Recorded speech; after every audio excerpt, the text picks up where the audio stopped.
5,000 years ago, on a small island in the Mediterranean, prehistoric builders carved a mysterious sanctuary deep beneath the earth. They had no electricity, no microphones, no digital instruments, and no modern understanding of acoustic physics. Yet when a human voice reaches certain low frequencies inside these chambers, something extraordinary happens. The stone itself seems to awaken. A deep voice grows stronger, spreading through chambers hidden behind walls of limestone. Modern researchers have measured powerful resonances here, including frequencies around 70 and 114 Hz. Was this an accident of architecture, or did builders understand something about sound? Chapter 1: A temple beneath Malta. This is the Ħal Saflieni Hypogeum, hidden beneath the modern town of Paua.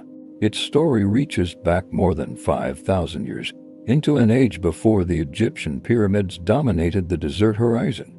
Instead of stacking enormous stones toward the sky, its builders performed the opposite feat. They carved downward, removing limestone to create rooms.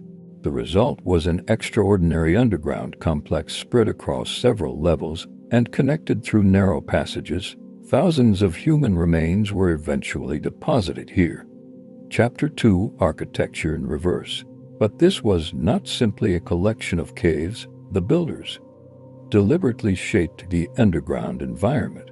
It was almost as if they had recreated sacred architecture inside the earth itself. Working with stone and bone tools, generations of builders removed rock.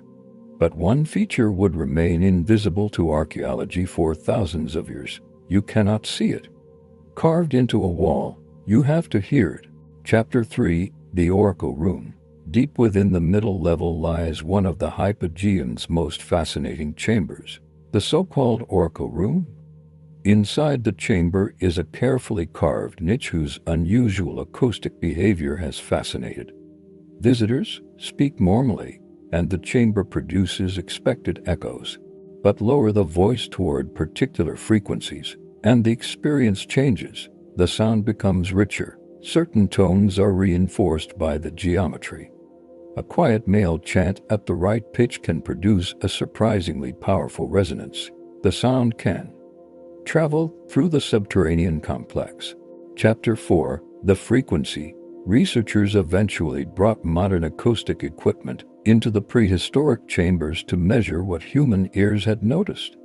One investigation detected particularly strong responses around 68 to 70 Hz and approximately 114 Hz. The human body itself can become the source of the resonating sound. Imagine a small group standing underground, illuminated only by flickering flames. One person begins chanting slowly. Others answer. Their voices interact with the stone. Certain tones fade quickly, others linger through the darkness. Chapter 5: Did they design it? And this brings us to the most important question. Was this acoustic behavior deliberately engineered? We have no prehistoric construction manual, nor do we have written records, but we do know that the acoustics are unusual and measurable. So perhaps the builders did not need to understand frequency in the way a modern physicist does.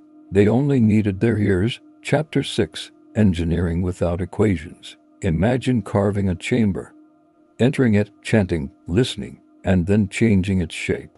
Remove more stone here, deepen a niche there, change the curve of a wall and listen again. Over generations, builders could accumulate acoustic knowledge.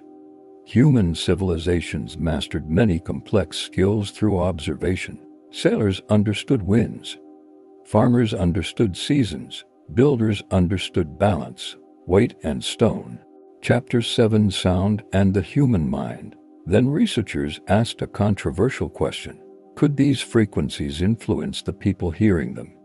Experimental studies have explored whether sound can alter brain activity. Some results have suggested measurable neurological responses, fueling theories about ritual. The evidence cannot tell us exactly what people felt, yet imagine the environment: darkness, rhythmic chanting echoes, and ceremonies surrounding the dead. Ending: the technology we forgot. Perhaps the greatest mistake is assuming prehistoric people needed modern physics before they could understand sound.